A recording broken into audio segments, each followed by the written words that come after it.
In 1989, Miami-Dade passed an ordinance to ban all pit bulls from the county as a result of an attack on a little girl and her mother. The county decided there was sufficient evidence that these dogs were aggressive by nature, stating they caused more injuries than any other breed of dog. A group called Responsible Dog Owners of Dade expressed that this new ordinance was discriminatory and unfair. It's always the owner. We already have leash laws here. Dogs on leash have never hurt anyone. It's only loose dogs that hurt people. So if people won't confine and won't take care of their own dog, that's the dog that may get into trouble. We really don't feel that anyone has a right to eliminate a breed of anything that's alive. I mean, if there truly is a problem, prove it to us. We're willing to do this. We're willing to go out and prove that there isn't a problem. Responsible Dog Owners of Dade claimed that innocent dogs were being destroyed and presented videos in court of German Shepherds and Akitas being mislabeled as pit bulls. Many homeowners lost their insurance as a consequence of the ordinance. In April 1989, Commissioner Gerson initiated the now controversial pit bull ordinance, stating, "Victims of pit bull attacks are entitled to be compensated for damages." Once a dog bites somebody or hurts somebody or another dog, it is then, after the fact, deemed to be a vicious dog.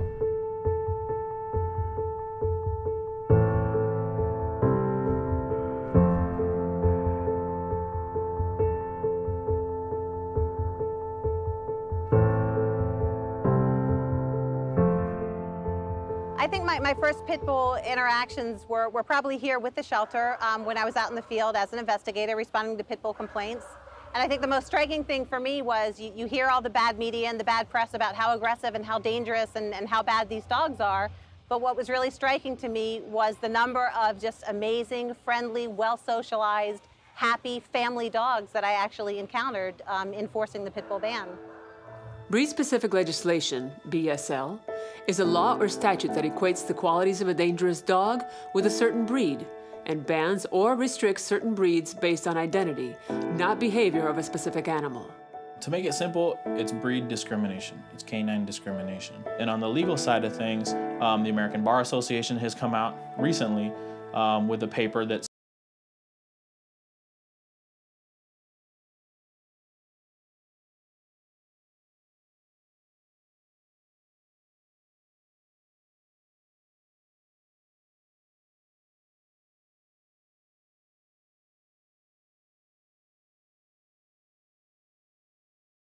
formed out of the need of the residents of Dade County not having anywhere to go with any questions or any solutions for the dogs being taken away and being killed as a result of the ban in Miami-Dade County.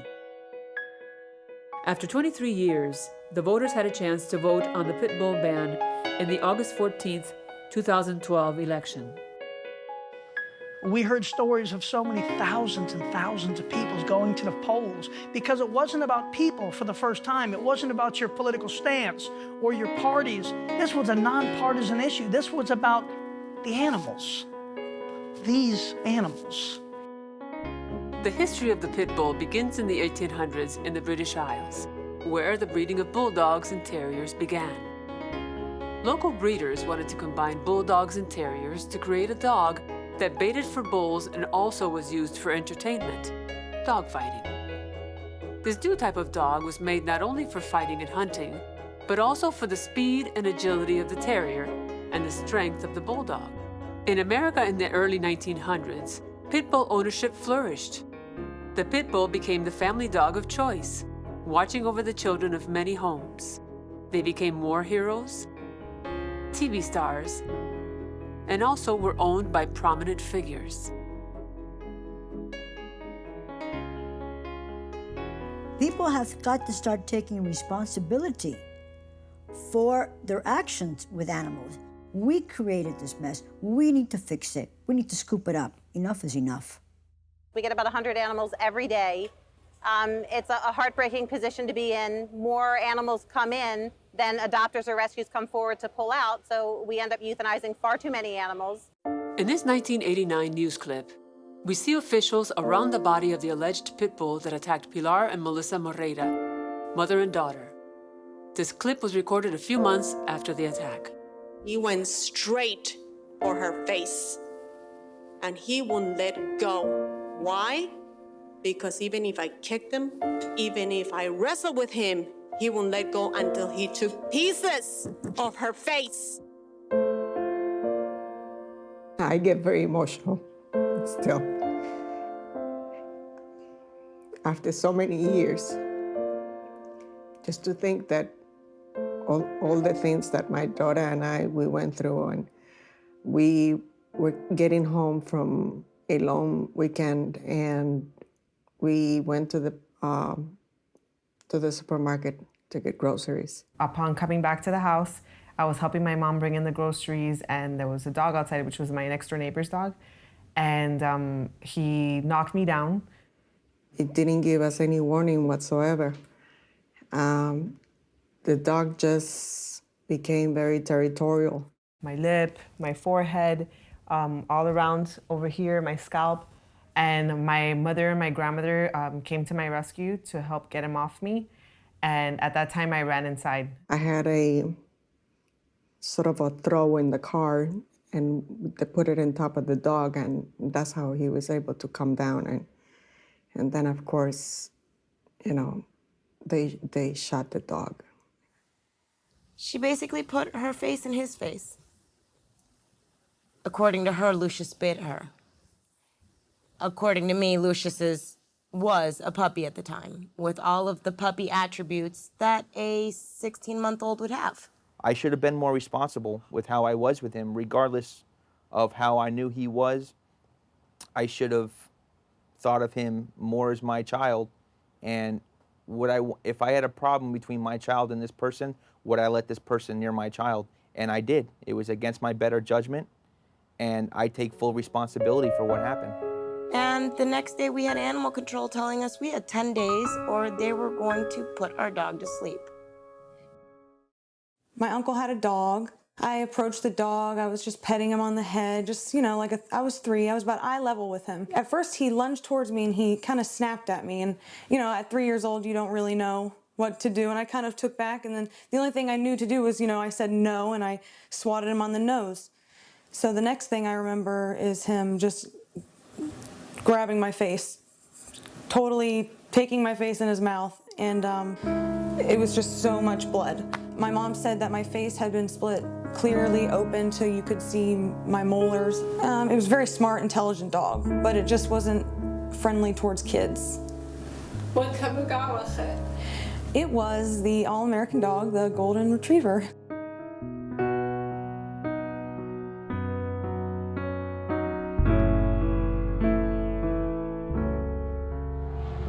I would hope that people understand that responsible pet ownership starts with the owner. There really are no bad dogs. Any dog in the right circumstance, under the right conditions, may behave aggressively or may bite, not just the pit bull. And that's where I think the biggest misconception is. According to research conducted by the Humane Society of the United States, breed bans aren't necessary to protect people from dog bites. There are more than 4.5 million dog bites each year. Out of these millions of bites each year, only about 10 to 20 are fatal. The owner of the dead pit bull is Jose Rodriguez. Though family members were home this afternoon, none would comment about last night's attack or about what they did with several other pit bulls now moved from the property. Neighbors say the Rodriguez family has kept pit bulls in this backyard for about the past 8 years.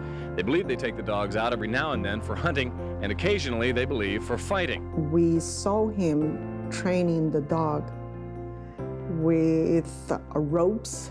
He would hang a piece of meat from the rope, and then as soon as the dog would bite into that piece, then he will pull up the rope, and the dog will be hanging in the middle of the air trying to get that piece off the rope.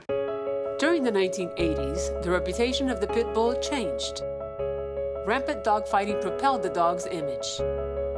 A penalty for violating the fighting law in Miami-Dade resulted in a misdemeanor, and today would be considered a third-degree felony.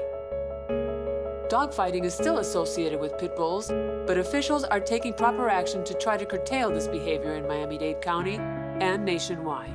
In Miami-Dade County, it's just prevalent of the way people historically have always abused pit bulls here, and having those type of dogs just in neighborhoods where kids could get hurt, adults. If you look at past history, just in this county alone, around the time that I got bit, there was just so many victims that got bit by pit bulls. This is really the owner's fault. The breed itself is not a breed. It's a strong breed. It's a breed as strong as many other breeds out there. You got terriers that are just as strong. You got chows. You got many other breeds that are extremely strong dogs. They're not discriminated against. The reality is that dogs in general are mirrors of us. They're gonna mirror a lot of our behaviors, and obviously they may manifest it a little bit differently than us, but a lot of times when they show some sort of instability, look at the person in the mirror and you're gonna learn a lot about your dog and yourself. The American Kennel Club's Canine Good Citizen program is a program which allows animals to demonstrate that they have good manners in public. There's 10 test items that the animals are tested on that shows that they have good manners, such as being able to be around crowds, being able to be around other dogs, knowing their basic obedience commands, and adhering to them in public places. I have a pit bull of my own, and my son and him play on the floor together, and I'm not worried at all. I don't think there's a 1 inch or ounce of aggression in him like that would make him want to hurt a baby. This is Blueberry, a prime example of how pit bulls can be trained to serve the community.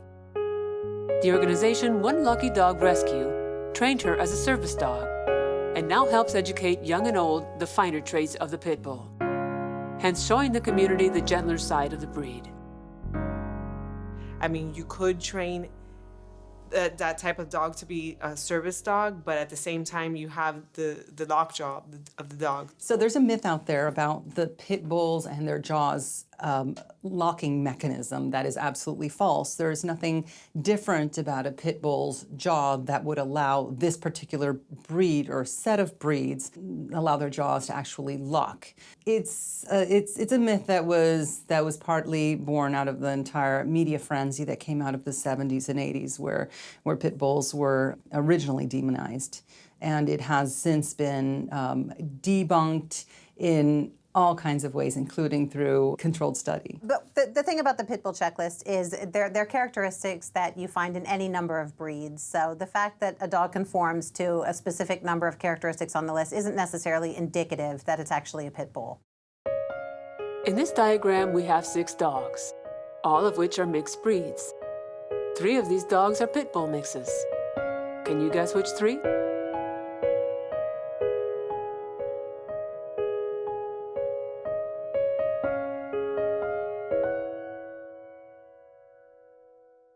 You certainly need a lot more pet owner education or community education on the subject so that people understand that, number one, pit bull is not a breed so much as it is a type of dog. Number two, I want them to understand how many innocent dogs are being killed because of this. The American Kennel Club recognizes a pit bull type dog as the American Pit Bull, the Staffordshire Terrier, the Staffordshire Bull Terrier, and the Bull Terrier, which all have similar trademarks. Dalia Keynes' dog, Chocolate, profiled against the Miami-Dade Animal Services checklist 3 different times between 2006 and 2011. Chocolate was first confirmed as a Staffordshire Terrier, then as a pit bull, and then again in 2011 was confirmed as a Fawn Terrier mix. This dog is still the same. The genetic makeup has not changed. Obviously, she's almost like 15. Her body is not as muscular as it used to be. Her head, shoulder head, is still not as big as before, and she's legal. And after 23 years, they started talking about it, overturning the law. For the August election, 2 of Animal Planet's TV stars and pit bull rescuers, Shorty Rossi and Tia Torres, came to Miami in support of lifting the ban. We're the one that domesticated these animals, and now we're leaving them, So it's a thing that we had to support, and hopefully in a couple of weeks, there'll be enough votes where it gets repealed. We get to be a part of history here in Miami. You know, the 23-year-long ban, it's nice to see that we are evolving now and that somebody has finally figured out that this is kind of a stupid idea and an expensive idea and just a wrong idea. So to be a part of it is great, and I'm just, it feels like it's going to be overturned on Tuesday, and we're all crossing our fingers.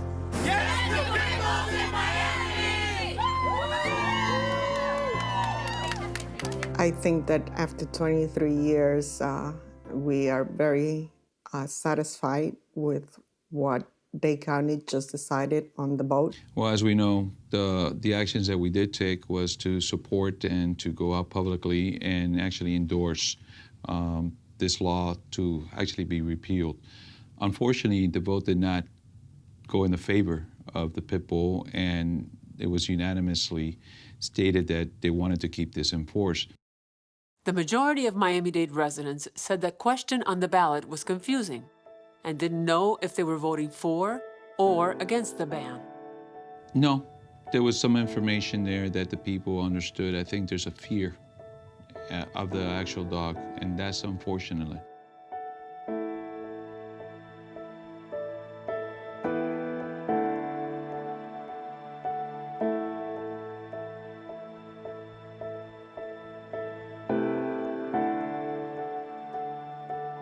So I wrote an article in the Miami Herald that ran a couple of weeks before the vote, and what my feelings were there was that what I set out is that veterinarians as scientists, we're the ones who the commissioners and who people trying to make up their minds on this subject should look to. It's the voice of reason in the wilderness out there, if you will, that what the AVMA actually spoke about and what the CDC has revealed also. Both of those organizations are science-based organizations that have said that there is no earthly justification for a ban on any one particular breed, because not one particular breed can be proven to be has yet been proven to be any more dangerous than any other. We have an ordinance, we have laws. It's called the Dangerous Dog Ordinance. I don't see why we have overlapping and redundancy in that. On October 2nd, 2012, Miami-Dade County Commissioners passed a new dangerous dog ordinance imposing $1,000 fines for dog attacks and for inflicting cruel acts on dogs. The ordinance also imposes a $1,000 fine for teaching a dog to fight. Additionally, it also requires an online registry of vicious dogs. If your dog bites, there's penalties. So why do we have a ban on a specific type of breed which costs Miami-Dade County over $1.2 million a year to enforce when we could better put that money towards, I don't know, let's say education, to maybe homeless prevention? Maybe we could take that $1.2 million and create jobs with animal awareness, or possibly enforcing those penalties and turning a profit to save more animals in the future.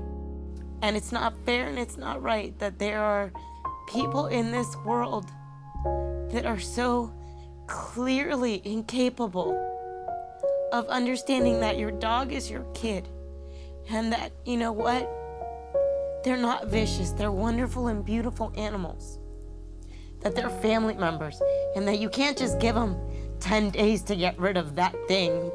Lou was never that thing. Lou was a member of this family. Nationwide, 75 breeds of dogs are considered banned and/or restricted.